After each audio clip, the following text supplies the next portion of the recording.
अस्सलाम वालेकुम दोस्तों, आज 24 रमज़ान है और आज हम सूरह ज़ुमर की आयत नंबर 32 से लेके 40 तक की तिलावत और तर्जुमा करेंगे। इन आयत में साहिबान तकवा और सबसे बड़े जालिम की निशानी बताई गई है। तो चलें तिलावत की तरफ चलते हैं।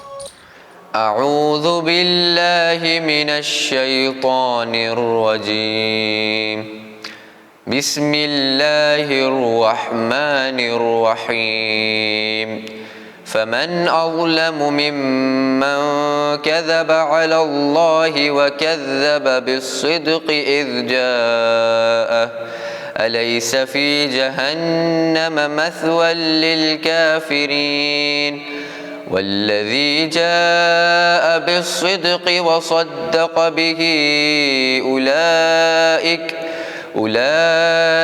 हुमुल मुत्तक़ून लहुम मा यशाऊन इंद रब्बिहिम ज़ालिक जज़ाउल मुहसिनीन लियुकफ्फिरल्लाहु अन्हुम अस्वअल्लज़ी अमिलू वयजज़ियहुम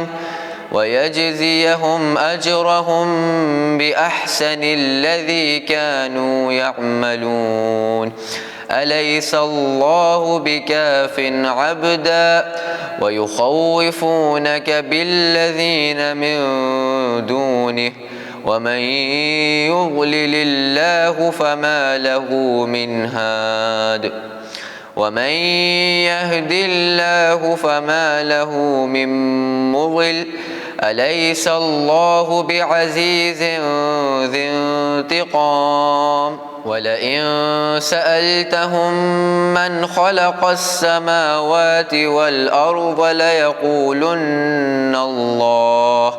क़ुल अफ़रअय्तुम मा तदऊन मिन दूनिल्लाहि इन अरादनियल्लाहु बिज़ुर्रिन हल हुन्न काशिफ़ातु ज़ुर्रिहि أو أرادني برحمة هل هن ممسكات رحمته قل حسبي الله عليه يتوكل المتوكلون قل يا قوم اعملوا على مكانتكم إني عامل فسوف تعلمون من يأتيه عذاب يخزيه ويحل عليه عذاب मुक़ीम। सदक़ल्लाहुल अलीयुल अज़ीम। शुरू करता हूँ अल्लाह के नाम से जो बड़ा मेहरबान निहायत रहम करने वाला है। तो इससे बढ़कर जालिम कौन होगा जो खुदा पर झूठ तूफ़ान बांधे और जब इसके पास सच्ची बात आए तो इसको जुटला दिया। क्या जहन्नुम में काफिरों का ठिकाना नहीं है? ज़रूर है। याद रखो कि जो रसूल सच्ची बात लेकर आया वो और जिसने इसकी तस्दीक की, यही लोग तो परहेज़गार हैं। ये लोग जो चाहेंगे इनके परवरदिगार के पास मौजूद है। ये नेकी करने वालों की जज़ाए खैर है, ताकि खुदा इन लोगों की बुराइयों को जो इन्होंने की हैं दूर कर दे और इनके अच्छे कामों के एवज़ जो वो कर चुके थे इनका अज्र सवाब अता करे। क्या खुदा अपने बंदों की मदद के लिए काफ़ी नहीं है? ज़रूर है। और ए रसूल, तुमको लोग खुदा के सिवा दूसरे माबूदों से डराते हैं और खुदा जिसे गुमराही में छोड़ दे तो इसका कोई राह पर लाने वाला नहीं, और जिस शख्स की खुदा हिदायत करे तो इसका कोई गुमराह करने वाला नहीं।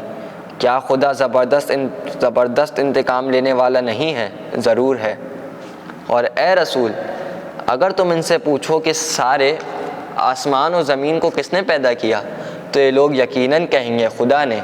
तुम कह दो कि तो क्या तुमने गौर नहीं किया कि खुदा को छोड़कर जिन लोगों की तुम इबादत करते हो, अगर खुदा मुझे कोई तकलीफ़ पहुंचानी चाहे तो क्या वो लोग इसके नुकसान को मुझसे दूर कर सकते हैं? या अगर खुदा मुझ पर मेहरबानी करना चाहे तो क्या वो लोग इसकी मेहरबानी को रोक सकते हैं? ए रसूल, तुम कहो कि खुदा मेरे लिए काफ़ी है, इसी पर भरोसा करने वाले भरोसा करते हैं।